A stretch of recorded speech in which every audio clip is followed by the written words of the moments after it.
Esta es la historia de una mítica pelea entre hermanos, pues ni los dioses mismos se salvan de esas.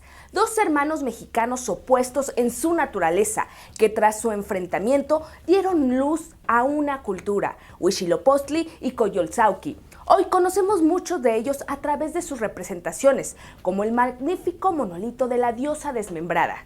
¿Cómo fueron representados en el mito y en la arquitectura estos dos dioses?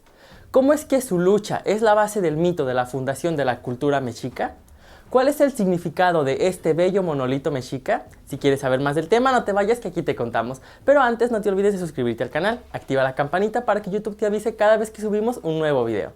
Yo soy Cristian Yogues. Y yo soy Cecilia Arriola. Bienvenido a Histofilia.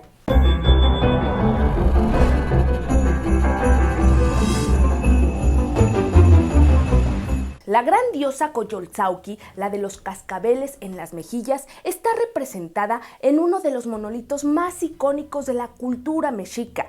En este mes se cumplen más de 40 años que fue encontrada la diosa desmembrada y dio paso a una nueva fase de estudio y comprensión de la cultura mexica y de la Gran Tenochtitlan. Aunque hallazgos previos de otros dos importantes monolitos habían dado paso al estudio de esta cultura, como lo son la Piedra del Sol y el monolito de Coatlicue, encontrados en el año 1790. Coyolxauhqui significó la apertura a estudios renovados y nuevas excavaciones, con el proyecto del Templo Mayor, a cargo del arqueólogo Eduardo Matos Moctezuma. En la peregrinación desde Aztlán, según relata Tezosomoc en la crónica Mexicayotl, se cree que tanto Coyolxauhqui como Huitzilopochtli eran los líderes de dos de los barrios que conformaban los grupos de la peregrinación. Los de Coyolxauhqui eran llamados los Huitzinahua y a la llegada al Coatepec, estos entraron en pugna con los del grupo de Huitzilopochtli. Y entonces, venida la mañana, hallaron muertos a los principales movedores de aquella rebelión, juntamente a la señora que dijimos se llamaba Coyolxauhqui, y a todos abiertos por los pechos y sacados solamente los corazones. Dato histofílico: la lucha de Huitzilopochtli con Coyolxauhqui no fue el único enfrentamiento que el dios guerrero tuvo con otra hermana. Mucho menos conocido es el relato del abandono de su hermana Malinalxóchitl durante la peregrinación de los aztecas rumbo al Valle de México, por creerla una mujer de malas artes. Se le acusó de ser hechicera y se le atribuye la fundación de Malinalco. Así vemos que esta lucha entre hermanos, que fue una pugna por el control interno de toda la peregrinación de Aztlán, está protagonizada por hombres y mujeres. Trasciende y es mitificada, convirtiendo a ambos en dioses. Conocemos el mito sobre ambas deidades, que se desarrolla en el cerro de Coatepec, donde habitaba Coatlicue, quien era madre de los 400 urianos y de Coyolxauhqui. Ella se encontraba barriendo el templo de Coatepec y se encontró una bola de plumas finas y se la guardó en su seno, tras lo cual queda embarazada. Sus 400 hijos, los urianos, al enterarse se enojan con ella por la tremenda deshonra y deciden acabar con ella.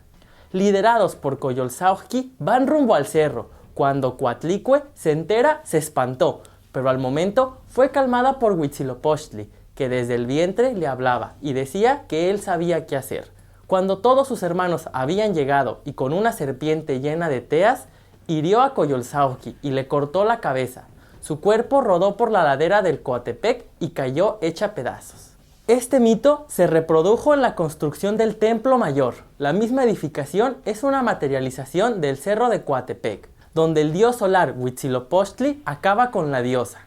La fiesta de Panquetzalistli es el ritual que reproduce el mito, pues lo repiten los mexicas, con los prisioneros de guerra, los cuales representan a los Censohuiznahua, como se les llamaba a los 400 hermanos urianos, que suben a lo alto del templo donde son inmolados y se les extrae el corazón. Sus cuerpos son arrojados para caer sobre la escultura de la diosa, para posteriormente ser desmembrados. Esta es la parte mítica que conocemos de la diosa Coyolxauhqui, pero su historia y el mismo mito nos ha llegado hasta nuestros días por las crónicas de la conquista y por los posteriores hallazgos arqueológicos. Dato histofílico. Hasta ahora se conocen 6 representaciones de la diosa Coyolxauhqui. La más popular es la del monolito encontrado en 1978, pero las otras han arrojado elementos distintivos con los que se representa a la diosa, tales como los cascabeles de oro en sus mejillas, los portaojeras, los plumones en el pelo destinados al sacrificio, y sus ojos entrecerrados. Una de las representaciones de la diosa, pero en una máscara de piedra verde, se encuentra en el Museo Peabody de Harvard. Descubrimiento del hallazgo. Un gran monolito de aproximadamente 8 toneladas y 3.25 metros de diámetro fue descubierto un 21 de febrero del año 1978, cuando la hoy extinta Compañía de Luz y Fuerza de la Ciudad de México realizaba trabajos para el cableado subterráneo en el centro histórico, específicamente en la esquina de las calles de Guatemala y Argentina, bajo la acera de la librería Robredo. Ahí, en las entrañas de la urbe capitalina, yacía por 500 años en la oscuridad la diosa desmembrada. Este monolito fue encontrado sobre la plataforma del Templo Mayor, pues previamente se sabía que la figura de esta deidad estaba estrechamente ligada a la pirámide dedicada al culto a su hermano, el colibrí de izquierda. Se cree que fue construida alrededor del año 1470 bajo el gobierno de Atzayácatl en la fase 4B de construcción que distinguen los estudios arqueológicos. Fue hecha de un tipo de roca ígnea llamada andesita rosada y tiene la representación más conocida de esta deidad mexica, que es fundamental en la cosmovisión de la cultura, que surge de la construcción del mito. Este monolito, según el Dr. Roberto Flores y el Dr. Martín Domínguez, se encuentra inmerso en 5 escenarios: un entorno arquitectónico, religioso, el mítico, el terrenal y el cosmológico, todos ligados entre sí y materializados en la figura de la deidad. De esta manera, el monolito de la Coyolxauhqui debe interpretarse dentro de un contexto sistémico, es decir, en referencia con otros elementos, como lo es el mismo Templo Mayor. El monolito de Coatlicue, encontrado en el año de 1790, cerca de lo que ahora es la plancha del Zócalo, entre el Palacio Nacional y el edificio de gobierno de la Ciudad de México. Y 4 meses después se encontró la Piedra del Sol. En conjunción, estos pueden ser la materialización del mito de fundación y la recreación del cosmos de los mexicas. Dato histofílico. El centro histórico de la Ciudad de México resguarda en sus entrañas gran parte de la historia de la cultura mexica. Tan solo en él se han encontrado importantes hallazgos arqueológicos y los monolitos más fantásticos, como la Coatlicue, la Piedra del Sol, la Coyolxauhqui y la Tlaltecutli, la más reciente, encontrada el 2 de octubre del 2006. El hallazgo fue identificado por el arqueólogo Felipe Solís.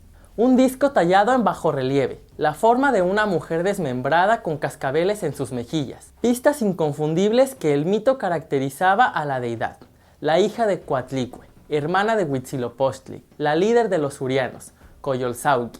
Este monolito presenta los colores negro, blanco, rojo, ocre y azul, típicos y característicos en la escultura mexica en piedra.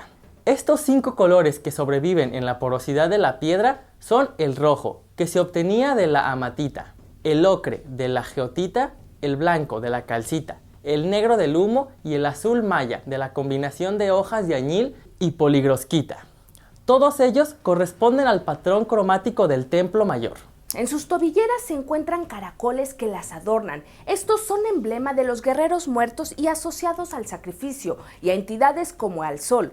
En su cabeza lleva un tocado que era hecho de plumas, llamado coaxontli, un ornamento propio de los guerreros. Su cabello evoca el cielo nocturno y la posición de su cuerpo. Sugiere un ejemplar de la especie de coralillo. Algunos autores dicen que sus senos son representados como lactantes, característicos de una mujer madura. Sus pezones de color azul están asociados a la vida y al mundo celeste. También se cree que en su vientre hay pliegues que indican que la diosa estaba embarazada o acababa de dar a luz, lo que la introduce al tema de la fecundidad. Entre sus miembros y muñones se ve el flujo de sangre que brota como líquido vital de las divinidades. Por ello está rematado de un chalchihuitl o cuenta de jade. La naturaleza de la figura de su hermano Huitzilopochtli es su opuesto, pues él representa al sol naciente. Por otro lado, Coyolxauhqui es una deidad lunar, líder de las innumerables estrellas del sur, pero también representante de la fecundidad. Este gran hallazgo en este mes cumple 44 años de haber sido encontrado y aún sigue maravillándonos su descubrimiento, que significó una nueva etapa de comprensión de la cultura mexica, y en específico del Templo Mayor. Imagina cuánta historia yace bajo la Ciudad de México. Y si el tema te ha gustado, sigue buscando historias, porque la curiosidad no acabó con el gato. Lo hizo más sabio. Vuelve a Gistofilia y no te pierdas el siguiente video. Suscríbete al canal, comparte con tus amigos y sigamos viajando juntos por la historia.